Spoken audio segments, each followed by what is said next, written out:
Tahun 1992, Desa Watu Aji di Jawa Tengah dikenal sebagai desa yang sebagian besar warganya bekerja sebagai petani. Setiap pagi, jalan-jalan desa dipenuhi orang yang berangkat ke sawah sambil membawa cangkul di pundak. Sebagian lagi menggiring kerbau untuk membajak lahan. Kehidupan di desa itu terlihat tenang. Hampir semua warga saling mengenal dan hidup sederhana. Namun, ada satu keluarga yang hidup jauh berbeda dibandingkan warga lainnya. Mereka adalah keluarga Atmojo. Rumah mereka berdiri paling besar di ujung desa. Bangunannya berupa joglo tua yang luas dengan halaman depan yang dipenuhi pohon sawo, mangga, dan beberapa patung batu yang bentuknya aneh. Di belakang rumah terdapat lumbung padi yang ukurannya hampir sebesar balai desa. Selain itu, keluarga Atmojo memiliki penggilingan padi terbesar di kecamatan, puluhan ekor sapi, ratusan kambing, dan sawah yang membentang sejauh mata memandang. Pemilik semua harta itu adalah Juragan Atmojo. Usianya sekitar 60 tahun. Tubuhnya tinggi besar dengan kumis tebal yang sudah mulai memutih. Wajahnya selalu terlihat datar. Ia jarang tersenyum kepada siapapun. Saat berjalan melewati warga, orang-orang akan menundukkan kepala sebagai tanda hormat. Tidak ada yang berani menatap matanya terlalu lama. Bukan hanya karena kaya, tetapi karena Juragan Atmojo dikenal memiliki banyak orang kepercayaan. Mereka bertugas menjaga rumah, mengawasi sawah, hingga mengurus para pekerja. Hampir semua laki-laki bertubuh besar dan terkenal keras. Kalau ada orang yang berani melawan keluarga Atmojo, biasanya orang itu akan kesulitan mencari pekerjaan di desa. Karena itulah, sebagian besar warga memilih diam. Meski begitu, di balik rasa hormat itu tersimpan ketakutan yang sudah lama menjadi pembicaraan diam-diam. Setiap beberapa tahun sekali, selalu ada asisten rumah tangga yang bekerja di rumah keluarga Atmojo lalu menghilang. Awalnya warga menganggap itu hal biasa. Namun lama-kelamaan jumlahnya semakin banyak. Ada yang berasal dari desa sebelah. Ada yang datang dari kota kecil. Ada pula janda miskin yang berharap bisa memperbaiki hidup dengan bekerja di rumah besar itu. Anehnya, tidak ada satupun yang kembali. Kalau keluarga korban datang mencari, Juragan Atmojo selalu memberikan jawaban yang sama. Dia kabur malam-malam. Katanya membawa uang dari rumah ini. Kadang alasannya berubah. Dia pamit pulang kampung karena ibunya sakit. Tidak ada yang bisa membuktikan kebohongan itu. Sebagian keluarga korban percaya begitu saja, karena Juragan Atmojo bahkan memberi mereka sedikit uang sebagai tanda belasungkawa atau ongkos pulang. Warga sebenarnya mulai curiga. Tetapi tidak ada yang berani bertanya lebih jauh. Pak Lurah sendiri sangat dekat dengan Juragan Atmojo.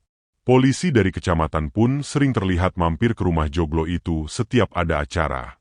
Akibatnya, isu mengenai hilangnya para pembantu hanya menjadi bisik-bisik di warung kopi.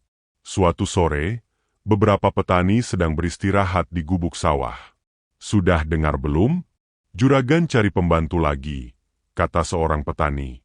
Petani lain langsung menggeleng. "Yang kemarin kemana?" Katanya pulang. "Loh, kok semua selalu pulang? Tidak pernah ada yang kelihatan lagi." Seorang lelaki tua yang sedang menghisap rokok daun pelan-pelan mengangkat wajahnya. "Kalian jangan banyak bicara soal rumah itu." "Kenapa, Mbah?" "Pokoknya jangan." Lelaki tua itu langsung berdiri dan pergi tanpa menjelaskan apapun. Suasana mendadak sunyi. Semua orang saling berpandangan. Mereka sadar ada sesuatu yang disembunyikan, tetapi tidak ada yang berani mengungkapnya. Di sisi lain desa, hidup seorang janda bernama Embok Darmi. Usianya sekitar 50 tahun. Tubuhnya kurus karena terbiasa bekerja keras sejak muda. Sehari-hari ia menerima pekerjaan apa saja. Kadang membantu menanam padi. Kadang mencuci pakaian tetangga. Kalau musim panen tiba, ia ikut memungut bulir padi yang tercecer di sawah. Penghasilannya tidak pernah cukup. Semua uang yang ia dapat selalu disimpan untuk dikirim kepada anak sematawayangnya, Hasan. Hasan sudah 2 tahun mondok di sebuah pesantren di Jawa Timur. Sejak kecil, Hasan bercita-cita menjadi orang yang paham agama agar bisa membantu masyarakat. Meski hidup pas-pasan, Embok Darmi tidak pernah mengeluh. Ia lebih memilih makan dengan lauk tempe setiap hari daripada menghentikan pendidikan anaknya. Suatu sore, tetangganya, Embok Rini, datang membawa kabar. "Darmi." "Iya." "Ada lowongan kerja." "Di mana?" "Di rumah Juragan Atmojo." Embok Darmi terdiam. Ia tahu rumah itu sering dibicarakan orang. Namun ia juga tahu upah bekerja di sana jauh lebih besar dibanding pekerjaan lain. "Berapa gajinya?" "Hampir 3 kali lipat dari biasanya." Embok Darmi menarik napas panjang.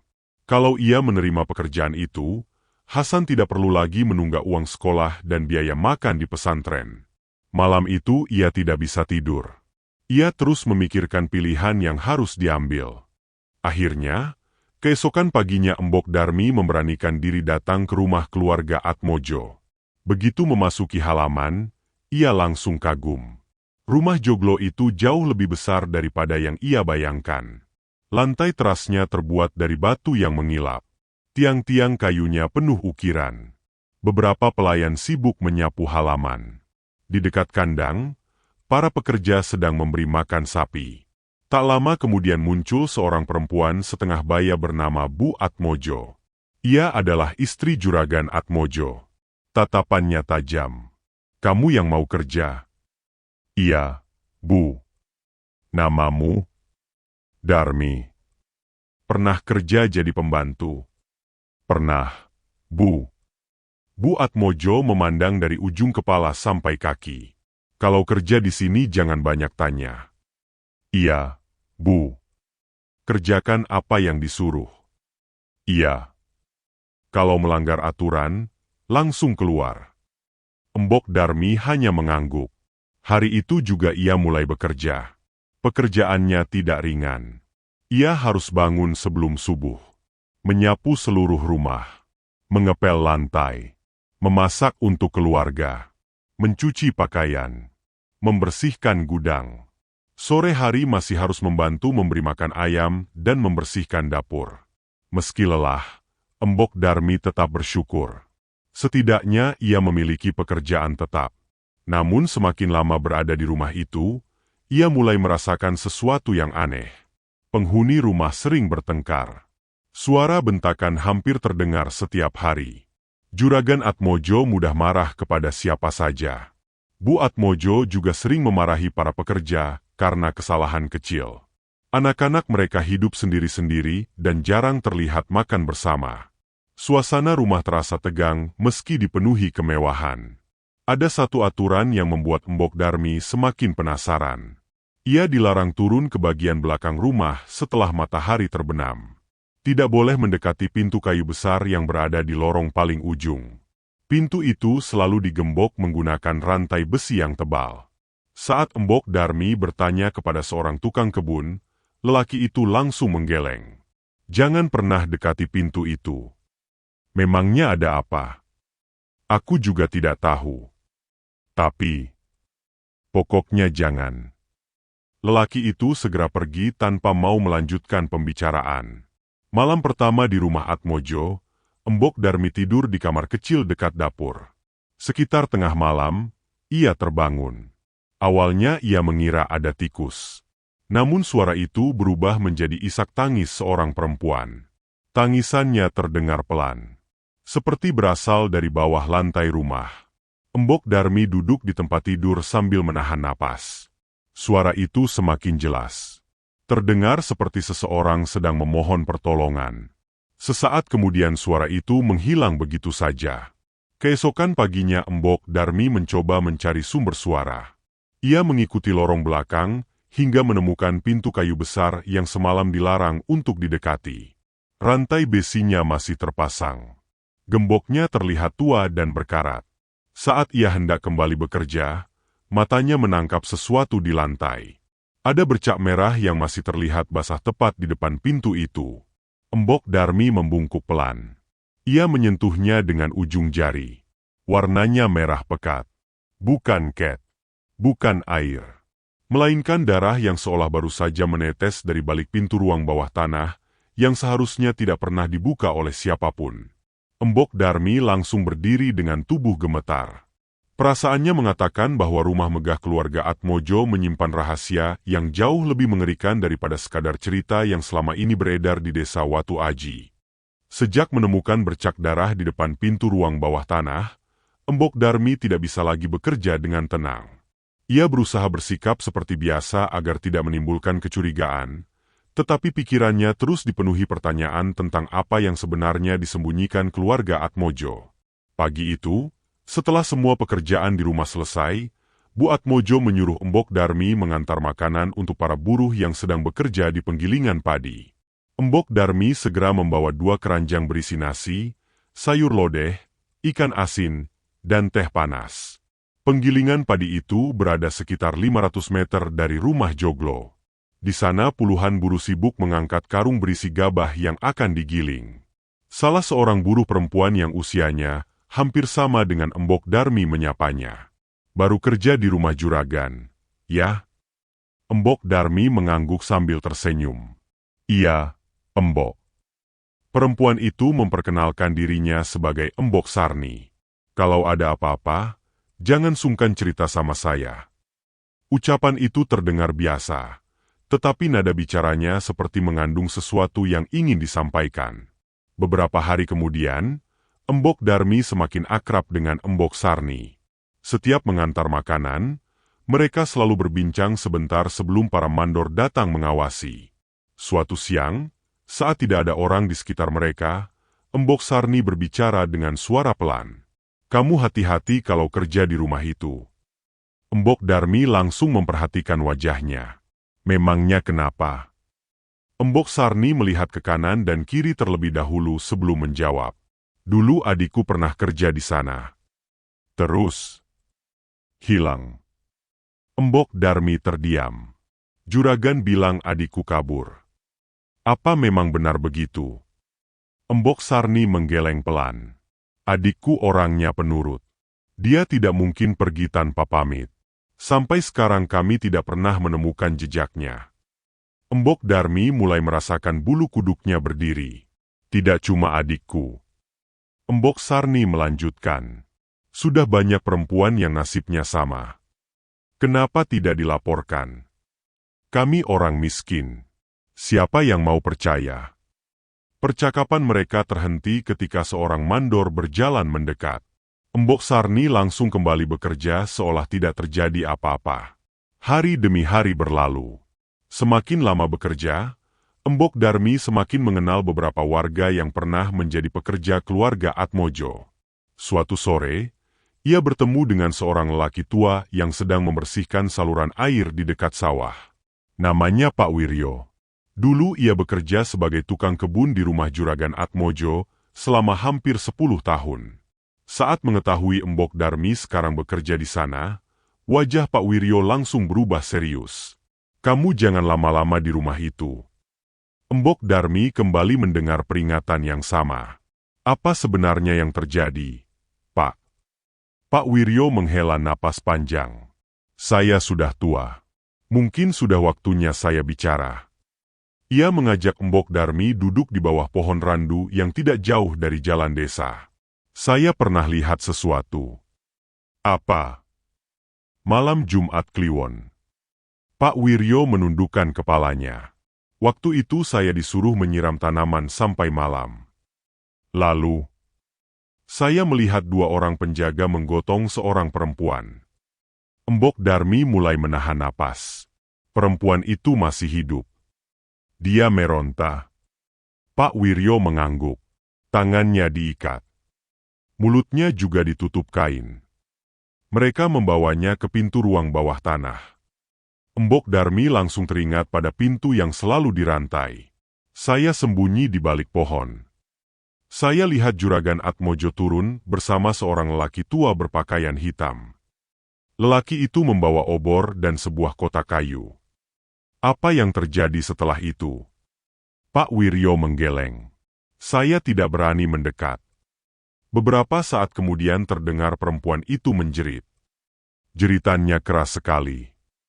Lalu tiba-tiba berhenti. Besok paginya perempuan itu sudah tidak ada. Embok Darmi merasakan tenggorokannya kering.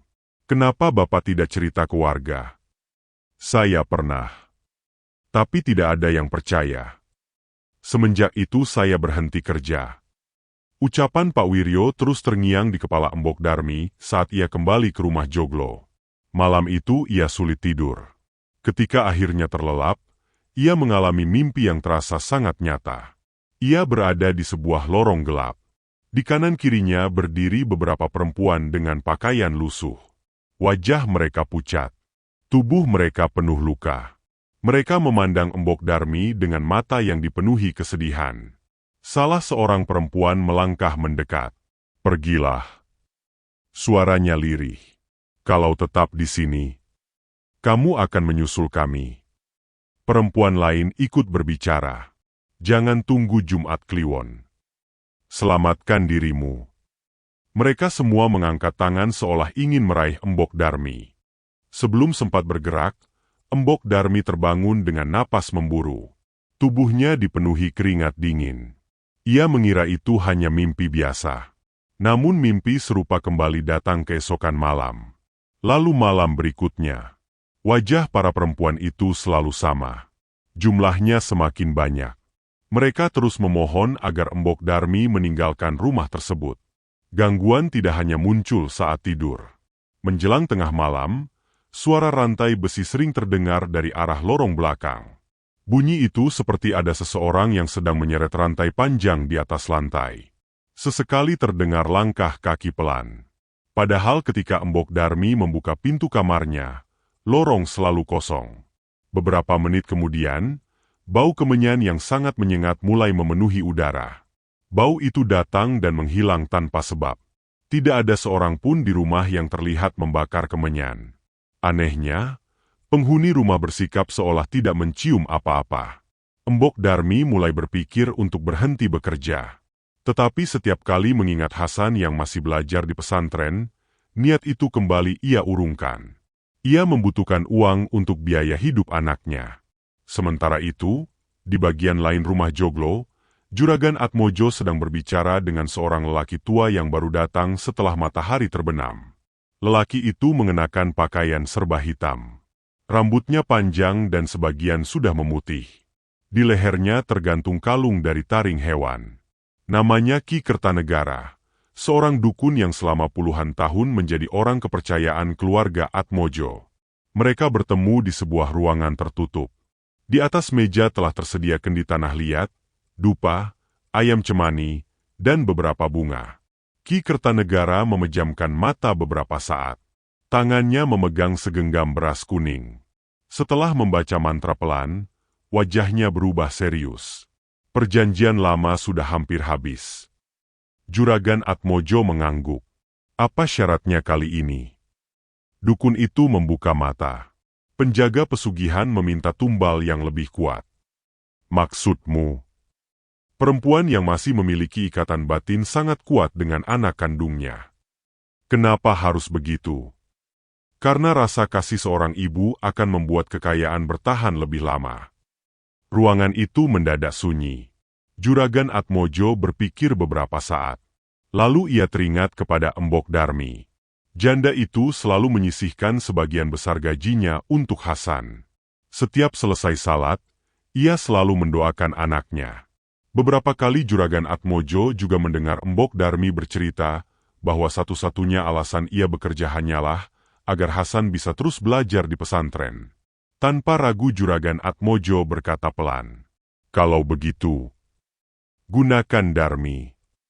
Ki Kertanegara mengangguk pelan. Siapkan semuanya. Ritual akan dilakukan pada malam Jumat Kliwon. Senyum tipis muncul di wajah Juragan Atmojo. Baginya, nyawa seorang pembantu tidak ada artinya dibanding kekayaan yang selama ini ia nikmati. Rencana mengerikan itu pun mulai disusun tanpa diketahui siapapun. Pada malam yang sama, ratusan kilometer dari desa Watu Aji, Hasan sedang tertidur di asrama pesantren di Jawa Timur. Suasana pondok begitu tenang. Para santri sudah terlelap setelah mengaji. Tiba-tiba Hasan bermimpi berada di sebuah ruangan batu yang gelap. Di sekelilingnya tersusun puluhan tengkorak manusia. Di tengah ruangan, ia melihat seorang perempuan dirantai pada sebuah tiang batu. Saat perempuan itu mengangkat wajahnya, Hasan langsung mengenalinya. Itu ibu.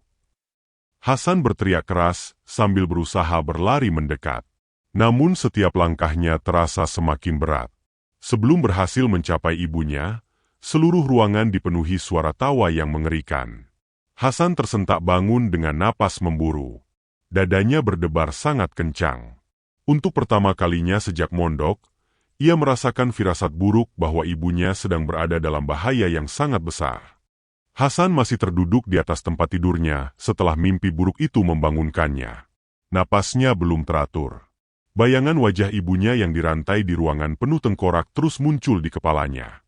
Mimpi itu terasa sangat nyata, seolah-olah ia benar-benar berada di tempat tersebut. Azan subuh segera berkumandang dari masjid pesantren. Hasan berusaha menenangkan diri lalu mengambil air wudhu. Meski mengikuti salat berjamaah seperti biasa, pikirannya tidak bisa lepas dari Embok Darmi. Setelah pengajian pagi selesai, Hasan memberanikan diri menemui Kiai Hamdan di ruang tamu rumah pengasuh pesantren. Kiai Hamdan adalah ulama yang sudah puluhan tahun mengasuh santri dari berbagai daerah. Usianya sekitar 65 tahun. Sikapnya tenang dan tutur katanya lembut.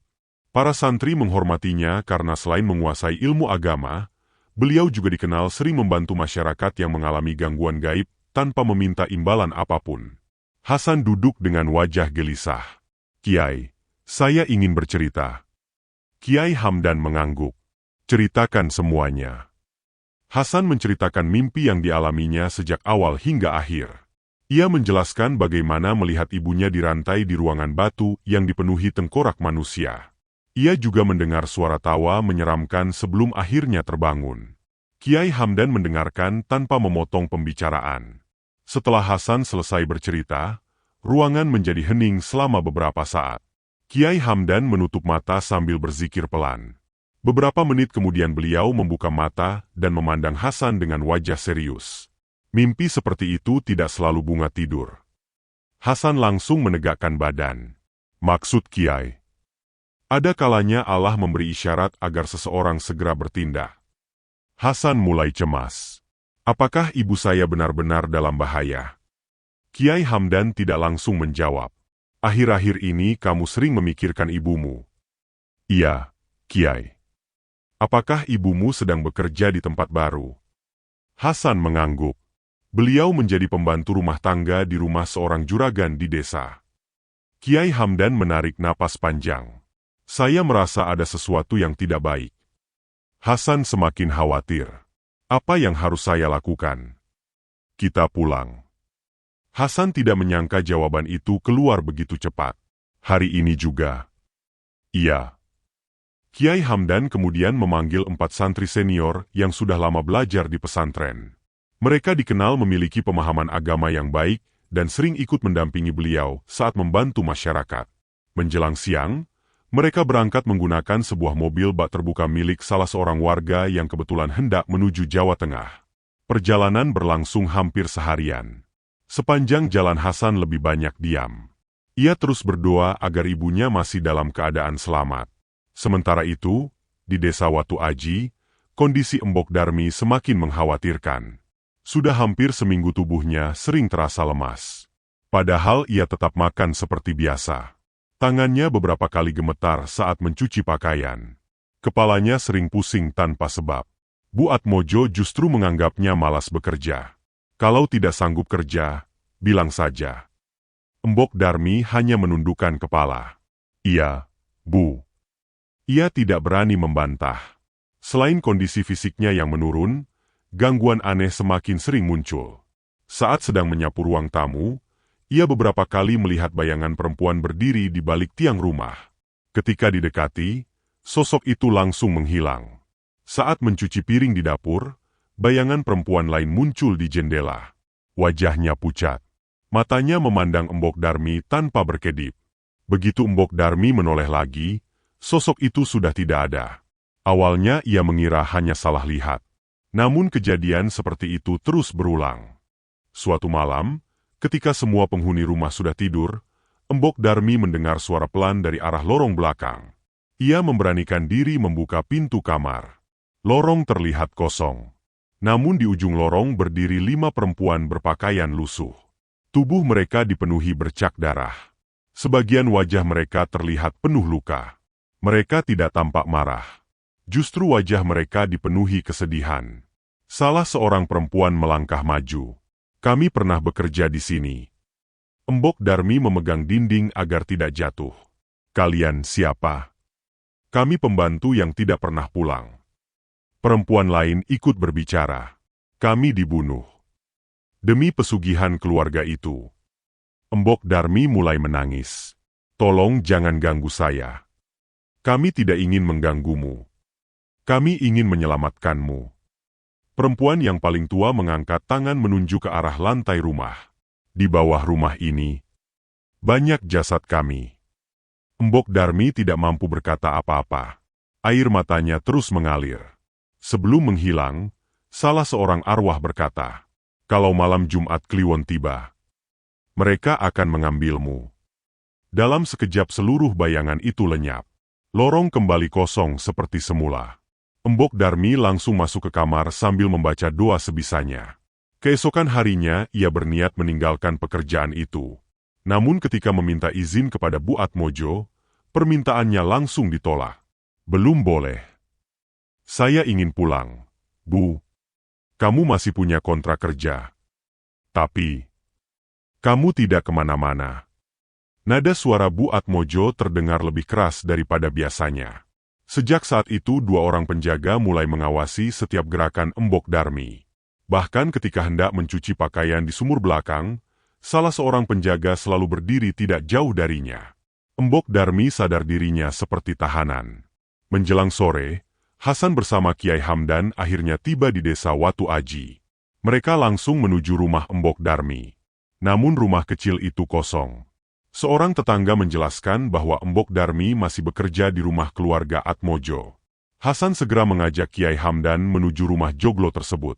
Begitu sampai di depan gerbang, 2 penjaga langsung menghadang. "Mau cari siapa?" Hasan menjawab dengan sopan. "Saya ingin bertemu ibu saya. Namanya Darmi." Salah seorang penjaga masuk ke dalam rumah. Beberapa menit kemudian ia kembali. Juragan bilang tidak boleh. Hasan terkejut. "Kenapa?" "Ibumu sedang bekerja. Saya hanya ingin bertemu sebentar." "Tidak bisa." Hasan mencoba melangkah maju. Namun penjaga langsung menghalangi. "Kalau memaksa, kami usir." Kiai Hamdan menepuk bahu Hasan agar tetap tenang. Mereka akhirnya mundur dari gerbang. Alih-alih memaksa masuk, Kiai Hamdan mengajak Hasan mengelilingi area sekitar rumah joglo. Beliau memperhatikan letak bangunan, halaman, sumur tua, serta pohon-pohon besar yang tumbuh di belakang rumah. Sesekali beliau berhenti sambil memejamkan mata. 4 santri senior mengikuti dari belakang tanpa banyak bicara. Mereka berhenti di dekat sebuah pohon beringin tua yang berada sekitar 50 meter dari rumah. Kiai Hamdan memandang ke arah joglo. Wajar kalau tempat ini terasa berat. Hasan menatap beliau. "Apa yang Kiai rasakan?" "Tanah ini bukan tanah biasa." Beliau mengambil segenggam tanah lalu menggenggamnya.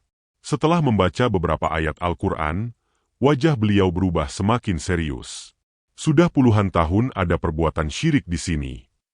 Beliau kemudian berjalan menuju sisi belakang rumah. Di sana terdapat bangunan kecil yang tampak tidak terawat. Kiai Hamdan kembali berhenti. Di bawah rumah itu ada ruang besar. Hasan terkejut. Kiai bisa tahu. Tempat itu menjadi pusat ritual. Bukan baru beberapa tahun. Sudah sangat lama. Beliau menatap rumah joglo dengan tajam. Generasi sebelum Juragan Atmojo kemungkinan juga menggunakan tempat yang sama. Hasan mengepalkan tangan. "Kalau begitu ibu saya benar-benar dalam bahaya." Kiai Hamdan mengangguk pelan. "Kita tidak boleh gegabah. Mereka sudah mengetahui kedatangan kita. Sekarang mereka pasti mempercepat rencana." Sementara itu, di dalam rumah joglo, Juragan Atmojo memang sudah menerima laporan mengenai kedatangan Hasan. Ia langsung memanggil Ki Kertanegara. Dukun itu sudah datang bersama anak perempuan itu. Ki Kertanegara tersenyum tipis. Kalau begitu ritual harus dipercepat. Besok malam Jumat Kliwon. Jangan beri kesempatan mereka bertindak. Juragan Atmojo mengangguk mantap. Malam mulai turun. Langit desa Watu Aji dipenuhi awan hitam. Angin bertiup lebih dingin daripada biasanya. Sekitar pukul 11 malam, ketika Embok Darmi sedang tertidur karena kelelahan, pintu kamarnya perlahan dibuka. 4 orang bertubuh besar masuk tanpa mengeluarkan suara. Salah seorang langsung membekap mulut Embok Darmi dengan kain tebal. Embok Darmi terbangun dan berusaha melawan. Namun tenaganya tidak sebanding. Kedua tangannya diikat menggunakan tali. Kakinya juga diikat rapat. Ia hanya mampu mengeluarkan suara lirih dari balik kain yang menutup mulutnya.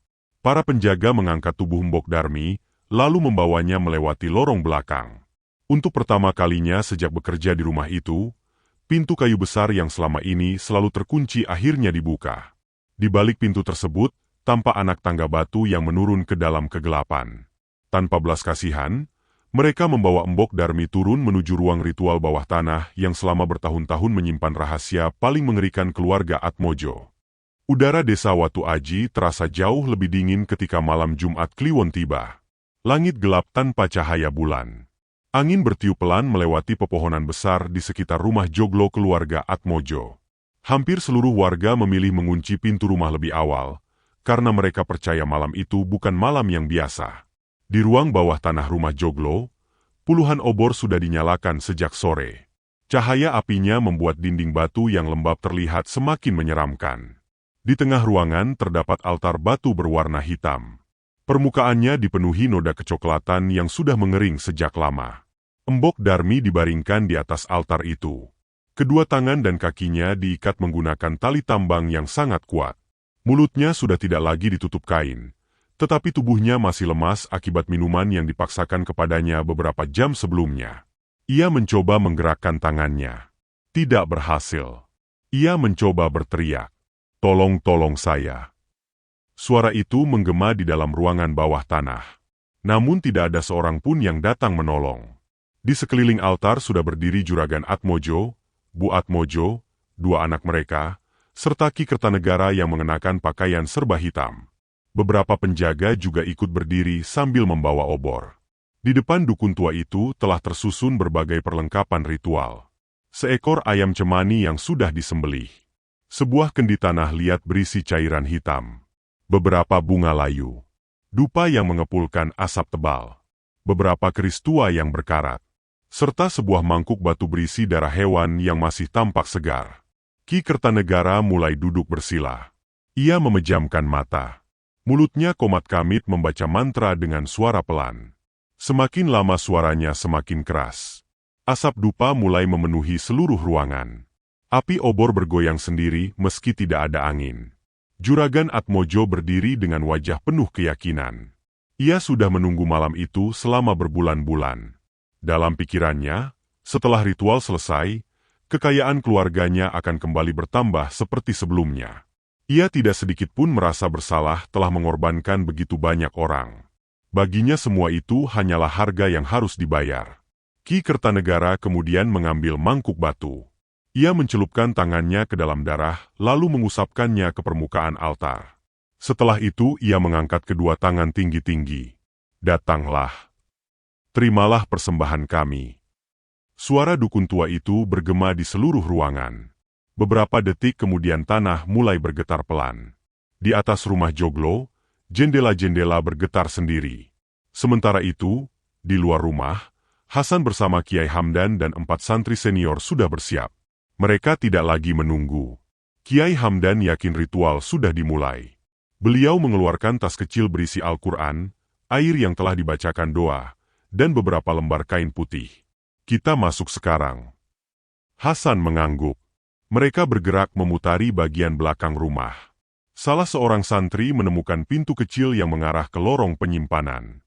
Pintu itu ternyata tidak terkunci. Mereka masuk dengan hati-hati. Suasana di dalam rumah sangat sunyi.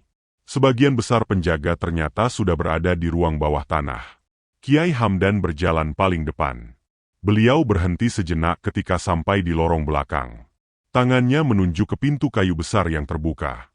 Di sana, mereka segera menuruni anak tangga batu. Semakin ke bawah, bau kemenyan bercampur darah semakin menyengat. Hasan mengepalkan tangan. Ia mendengar suara ibunya memohon pertolongan. "Ibu!" Hasan langsung berlari lebih cepat. Begitu mereka memasuki ruang utama, semua orang yang berada di dalam langsung menoleh. Juragan Atmojo terkejut. "Bagaimana kalian bisa masuk?" Hasan tidak mempedulikan pertanyaan itu. Pandangannya langsung tertuju kepada Embok Darmi yang terikat di atas altar. "Ibu!" Embok Darmi mengangkat kepala. "Hasan!" Air matanya langsung mengalir. Juragan Atmojo memberi isyarat kepada para penjaga. "Tangkap mereka." 4 penjaga langsung berlari menyerang. Namun sebelum mereka sempat mendekat, Kiai Hamdan melangkah ke depan. Beliau mengangkat tangan sambil membaca ayat-ayat suci dengan suara lantang. Suara bacaan itu memenuhi seluruh ruangan. Entah mengapa langkah para penjaga mendadak terhenti. Mereka memegang kepala masing-masing seperti merasakan sakit yang luar biasa. Ki Kertanegara langsung berdiri. "Wahai orang tua, jangan ikut campur." Kiai Hamdan tetap melanjutkan bacaannya. Semakin lama suaranya semakin kuat. Seluruh ruangan mulai bergetar lebih keras. Retakan kecil muncul di lantai batu. Dupa yang sejak tadi menyala tiba-tiba padam sendiri. Kendi tanah liat di depan Ki Kertanegara pecah tanpa disentuh siapapun. Air hitam di dalamnya tumpah ke lantai. Beberapa keris tua yang menjadi bagian dari ritual mulai retak. Satu persatu patah menjadi 2 bagian. Kalung yang dipakai Ki Kertanegara putus. Manik-maniknya berhamburan ke segala arah. Juragan Atmojo mulai panik. Apa yang terjadi? Ki Kertanegara mencoba kembali membaca mantra. Namun setiap kali mulutnya bergerak, bacaan Kiai Hamdan selalu lebih keras. Suasana berubah semakin mencekam. Dinding ruang bawah tanah bergetar. Debu berjatuhan dari langit-langit. Tiba-tiba terdengar suara geraman yang sangat keras. Suara itu bukan berasal dari manusia. Seluruh obor padam dalam waktu bersamaan. Ruangan menjadi gelap selama beberapa detik. Kemudian muncul cahaya merah dari sudut ruangan. Dari dalam kegelapan perlahan keluar sosok besar berwarna hitam. Tubuhnya jauh lebih tinggi daripada manusia. Matanya menyala merah. Mulutnya dipenuhi gigi-gigi tajam. Tangannya panjang dengan kuku menyerupai cakar. Makhluk itu mengeluarkan suara yang membuat seluruh ruangan bergetar. Hasan langsung merinding. Beberapa penjaga bahkan mundur ketakutan. Ki Kertanegara justru tersenyum. Penjaga pesugihan telah datang. Namun senyum itu tidak bertahan lama. Makhluk tersebut tidak berjalan menuju Hasan ataupun Kiai Hamdan. Ia justru berhenti di depan altar. Matanya menatap tajam ke arah Ki Kertanegara. Kemudian memandang Juragan Atmojo. Suasana mendadak sunyi. Makhluk itu menggeram semakin keras. Ki Kertanegara mulai kebingungan. Ia kembali membaca mantra. Namun makhluk tersebut tidak memberikan reaksi seperti biasanya. Di saat yang sama, suara tangisan perempuan mulai terdengar dari berbagai penjuru ruangan. Kabut putih perlahan muncul dari lantai. Satu persatu sosok perempuan berpakaian lusuh mulai terlihat. Jumlah mereka semakin banyak. Belasan. Kemudian puluhan. Mereka adalah para asisten rumah tangga yang selama ini dijadikan tumbal. Sebagian tubuh mereka masih dipenuhi luka. Sebagian lagi membawa rantai yang dahulu mengikat mereka. Mereka berdiri mengelilingi altar. Salah seorang arwah memandang Embok Darmi. "Kami tidak akan membiarkan mereka mengambil korban lagi." Arwah lain langsung menghadang para penjaga yang hendak mendekati Hasan. Para penjaga berteriak ketakutan. Beberapa terjatuh. Sebagian lagi berlari tanpa arah. Ki Kertanegara mulai kehilangan kendali. Ia terus membaca mantra. Namun suara-suara perempuan itu semakin keras. Mereka mendekati dukun tua tersebut. Wajah Ki Kertanegara berubah pucat. Juragan Atmojo sadar keadaan sudah tidak bisa dikendalikan. "Ayo keluar." Ia mengajak istri dan kedua anaknya berlari menuju tangga. Namun baru beberapa langkah, terdengar suara gemuruh dari atas. Seluruh ruang bawah tanah berguncang hebat. Batu-batu besar mulai berjatuhan.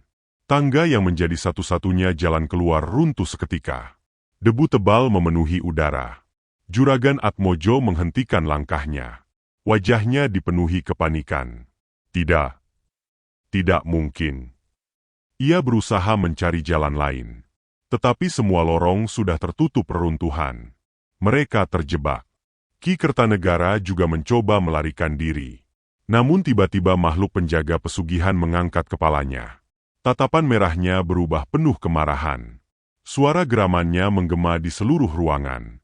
Kiai Hamdan tetap membaca ayat-ayat suci sambil meminta Hasan dan para santri segera melepaskan ikatan Embok Darmi. Tali di tangan dan kaki Embok Darmi akhirnya berhasil dipotong. Hasan membantu ibunya turun dari altar. Di saat yang sama, makhluk penjaga pesugihan melangkah perlahan mendekati Juragan Atmojo. Juragan Atmojo gemetar. Bukankah semua ini untukmu? Aku sudah memberi banyak tumbal. Makhluk itu tidak menjawab. Ia terus mendekat. Ki Kertanegara ikut berteriak.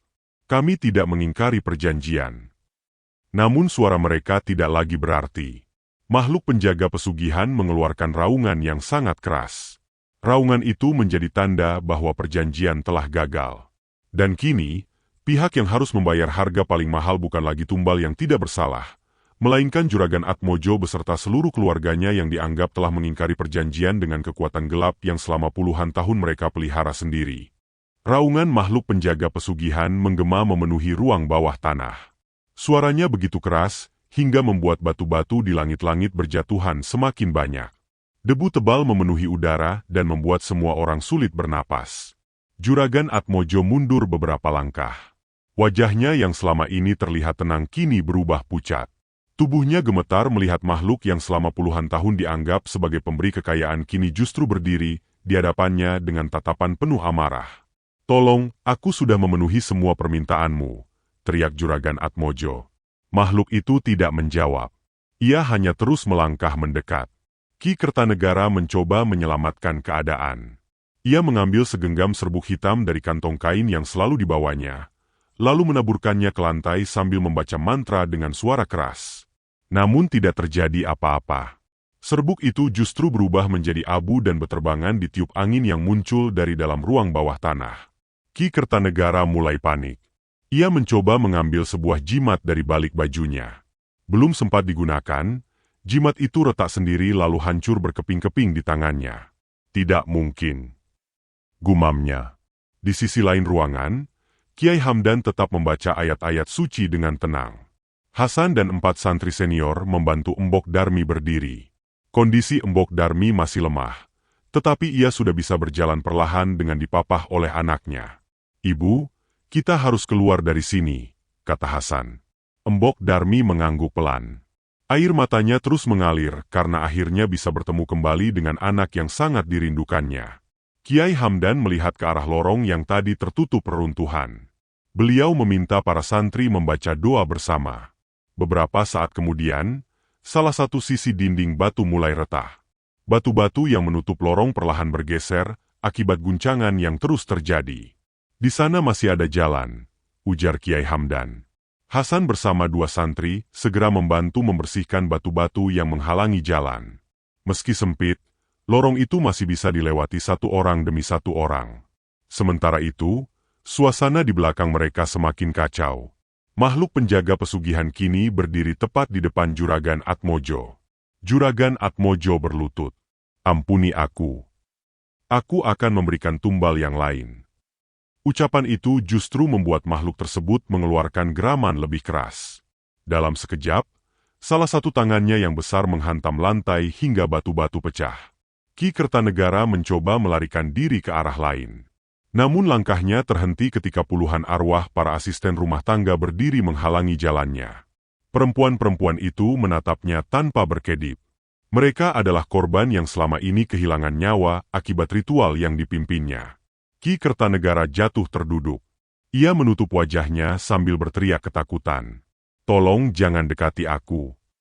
Tidak ada satupun arwah yang menyentuhnya. Mereka hanya berdiri mengelilinginya. Ketakutan yang dirasakan Ki Kertanegara jauh lebih besar daripada hukuman apapun.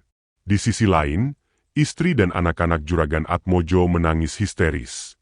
Mereka berusaha mencari jalan keluar, tetapi semua lorong yang menuju ruang utama sudah dipenuhi runtuhan. Rumah joglo di atas mereka mulai mengeluarkan suara retakan keras. Tiang-tiang kayu tua tidak lagi mampu menahan getaran dari bawah tanah. Hasan membantu Embok Darmi memasuki lorong sempit yang baru terbuka. Kiai Hamdan menjadi orang terakhir yang keluar dari ruang ritual. Sebelum meninggalkan tempat itu, beliau menoleh sejenak ke arah altar batu. Beliau kembali membaca doa dengan suara lantang. Begitu bacaan selesai, altar hitam yang selama puluhan tahun digunakan sebagai tempat tumbal langsung pecah menjadi beberapa bagian. Kendi-kendi tanah liat yang tersisa ikut hancur. Semua pusaka yang berada di ruangan itu berubah menjadi serpihan dan perlahan menjadi abu. Tidak ada lagi benda yang tersisa dari ritual pesugihan tersebut. Sesaat kemudian terdengar suara runtuhan yang sangat keras. Seluruh ruang ritual ambruk. Hasan, Embok Darmi, Kiai Hamdan, dan para santri berhasil keluar beberapa detik sebelum pintu masuk tertutup oleh batu-batu besar. Mereka berdiri di halaman belakang rumah sambil menyaksikan bangunan joglo mulai runtuh sedikit demi sedikit. Tiang utama patah, atap ambruk, dinding-dinding kayu roboh, hingga hanya menyisakan puing-puing. Warga desa Watu Aji yang sejak tadi mendengar suara gemuruh mulai berdatangan. Mereka berdiri dengan wajah bingung.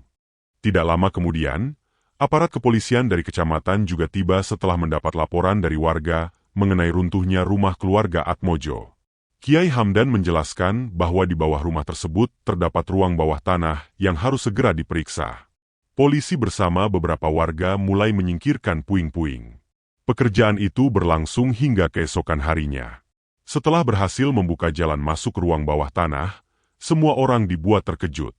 Di berbagai sudut ruangan ditemukan kerangka manusia. Jumlahnya jauh lebih banyak daripada yang diperkirakan. Sebagian masih mengenakan sisa pakaian perempuan. Sebagian lain masih terikat rantai yang sudah berkarat. Suasana berubah menjadi sangat sunyi. Beberapa warga langsung menangis. Mereka mulai mengenali pakaian dan perhiasan sederhana yang dulu pernah dipakai anggota keluarga mereka yang hilang bertahun-tahun lalu. Embok Sarni tidak kuasa menahan air mata ketika melihat gelang milik adiknya masih melekat pada salah satu kerangka. Itu adikku. Tangisnya pecah. Pak Wiryo juga hanya mampu menundukkan kepala. Apa yang dulu pernah dilihatnya ternyata benar-benar terjadi. Selama ini para asisten rumah tangga yang menghilang memang tidak pernah pulang. Mereka dibunuh dan dikuburkan di ruang ritual tersebut. Polisi kemudian melakukan penyelidikan secara menyeluruh. Seluruh area rumah joglo dipasang garis polisi. Tanah, ruang bawah tanah, serta sisa bangunan diperiksa satu persatu. Nama keluarga Atmojo yang selama puluhan tahun dihormati kini berubah menjadi bahan pembicaraan di seluruh daerah. Rahasia yang selama ini disembunyikan akhirnya terbongkar. Warga tidak lagi takut membicarakan kejahatan keluarga tersebut. Beberapa hari kemudian, seluruh kerangka korban berhasil dievakuasi. Masyarakat desa Watu Aji bergotong royong mengurus pemakaman mereka. Kiai Hamdan memimpin doa sebelum seluruh korban dimakamkan dengan layak di pemakaman desa. Banyak keluarga korban yang akhirnya bisa berziarah setelah bertahun-tahun hidup tanpa kepastian. Setelah semua urusan selesai, Hasan bersiap kembali ke pesantren. Sebelum berangkat, ia mencium tangan ibunya. Ibu jangan bekerja terlalu keras lagi. Embok Darmi tersenyum sambil mengusap kepala Hasan. Ibu sudah cukup merasakan semua itu. Biar sekarang kita hidup sederhana. Hasan mengangguk. Ia berjanji akan belajar lebih giat agar suatu hari nanti bisa membantu banyak orang, seperti yang dilakukan Kiai Hamdan. Dengan bantuan beberapa warga, Embok Darmi membuka warung kecil di depan rumahnya. Ia menjual kebutuhan sehari-hari, gorengan, kopi, dan hasil kebun milik tetangga. Penghasilannya memang tidak sebesar saat menjadi pembantu di rumah Atmojo. Namun hidupnya jauh lebih tenang. Ia tidak lagi dihantui rasa takut setiap malam. Beberapa bulan kemudian, pemerintah daerah menetapkan bekas rumah keluarga Atmojo sebagai lokasi yang tidak boleh dihuni sebelum seluruh proses penyelidikan selesai. Sisa bangunan joglo dibiarkan kosong. Tidak ada seorang pun yang bersedia membeli tanah tersebut. Rumput liar mulai menutupi halaman. Pohon-pohon besar tumbuh tanpa terawat. Anak-anak desa dilarang bermain di sekitar lokasi itu. Meski waktu terus berjalan, warga desa Watu Aji masih sering membicarakan kejadian mengerikan yang pernah terjadi di sana. Banyak orang mengaku melihat bayangan hitam berdiri di antara puing-puing rumah saat malam tiba. Ada pula yang mendengar suara rantai dari arah bekas ruang bawah tanah. Beberapa pengendara yang melewati jalan depan rumah itu pada malam Jumat Kliwon mengaku pernah mendengar jeritan laki-laki yang bercampur dengan tangisan banyak perempuan. Tidak ada yang berani memastikan dari mana suara itu berasal. Namun bagi warga desa Watu Aji, suara tersebut menjadi pengingat bahwa keserakahan selalu membawa kehancuran. Rumah joglo keluarga Atmojo kini hanya menjadi bangunan kosong yang ditinggalkan. Konon, setiap malam Jumat Kliwon masih terdengar jeritan juragan Atmojo bercampur tangisan para korban, seolah menjadi peringatan bagi siapapun yang tergoda mencari kekayaan melalui jalan sesat dengan mengorbankan nyawa orang lain. 6 bulan setelah terbongkarnya rahasia kelam keluarga Atmojo, suasana desa Watu Aji perlahan kembali normal. Warga mulai menjalani kehidupan seperti sedia kala. Sawah kembali ditanami padi, suara mesin penggilingan milik koperasi desa kembali terdengar setiap pagi, dan anak-anak sudah berani bermain di jalan-jalan desa. Lahan pertanian yang dahulu menjadi milik keluarga Atmojo disita sesuai proses hukum. Sebagian dikelola oleh pemerintah daerah untuk sementara, sedangkan sebagian lainnya disewakan kepada para petani desa dengan aturan yang adil. Banyak warga merasa kehidupan mereka menjadi lebih baik, karena tidak lagi berada di bawah bayang-bayang kekuasaan keluarga yang selama bertahun-tahun ditakuti. Bekas rumah joglo keluarga Atmojo tetap dibiarkan kosong. Garis pembatas masih terpasang di beberapa bagian, karena lokasi tersebut pernah menjadi tempat penyelidikan. Bangunan yang dahulu megah kini hanya menyisakan puing-puing, dinding yang retak, serta halaman yang mulai dipenuhi rumput liar. Tidak ada seorang pun yang berminat membangun rumah di atas tanah itu. Warga percaya tempat tersebut akan selalu mengingatkan mereka pada tragedi yang pernah terjadi. Sementara itu, seluruh korban yang selama ini dinyatakan hilang akhirnya mendapatkan penghormatan terakhir. Kerangka para asisten rumah tangga berhasil diidentifikasi berdasarkan pakaian, perhiasan sederhana, serta keterangan keluarga masing-masing. Meski prosesnya tidak mudah, setidaknya keluarga mereka kini mengetahui apa yang sebenarnya terjadi. Prosesi pemakaman dilakukan secara sederhana namun penuh haru. Hampir seluruh warga desa Watu Aji ikut hadir. Banyak yang menangis ketika nama-nama korban dibacakan satu persatu. Selama bertahun-tahun mereka dianggap kabur atau menghilang tanpa alasan. Kini kenyataan yang sesungguhnya telah terungkap. Peristiwa itu mengubah cara pandang masyarakat. Warga tidak lagi mudah percaya pada orang yang memiliki kekuasaan atau harta melimpah. Mereka juga mulai berani melaporkan hal-hal yang mencurigakan kepada pihak berwenang tanpa takut mendapatkan ancaman. Bagi mereka, diam terhadap kejahatan hanya akan membuat lebih banyak orang menjadi korban. Hasan kembali ke pesantren di Jawa Timur untuk menyelesaikan pendidikannya. Ia belajar dengan lebih sungguh-sungguh karena pengalaman yang dialaminya telah mengubah jalan hidupnya. Bertahun-tahun kemudian, Hasan dikenal sebagai seorang ustaz yang sering memberikan pengajian di berbagai desa. Ia juga membantu masyarakat yang membutuhkan bimbingan agama dan selalu mengingatkan pentingnya menjauhi segala bentuk kesirikan. Embok Darmi memilih menjalani hidup sederhana. Warung kecil yang dibukanya di depan rumah cukup untuk memenuhi kebutuhan sehari-hari. Meski penghasilannya tidak besar, ia merasa jauh lebih bahagia karena tidak lagi hidup dalam rasa takut. Setiap kali Hasan pulang dari pesantren, mereka selalu menghabiskan waktu bersama sambil mengenang perjuangan yang pernah mereka lalui. Kiai Hamdan pun kembali ke pesantrennya. Beliau tidak pernah menganggap dirinya sebagai pahlawan.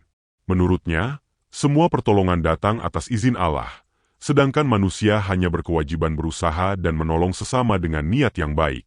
Kisah keluarga Atmojo akhirnya menjadi pelajaran yang terus diceritakan dari satu generasi ke generasi berikutnya di desa Watu Aji. Orang tua sering mengingatkan anak-anak mereka agar tidak pernah tergoda mencari kekayaan dengan cara yang menyimpang. Harta yang diperoleh melalui jalan yang salah mungkin terlihat menguntungkan untuk sementara waktu, tetapi pada akhirnya hanya akan membawa penyesalan dan kehancuran.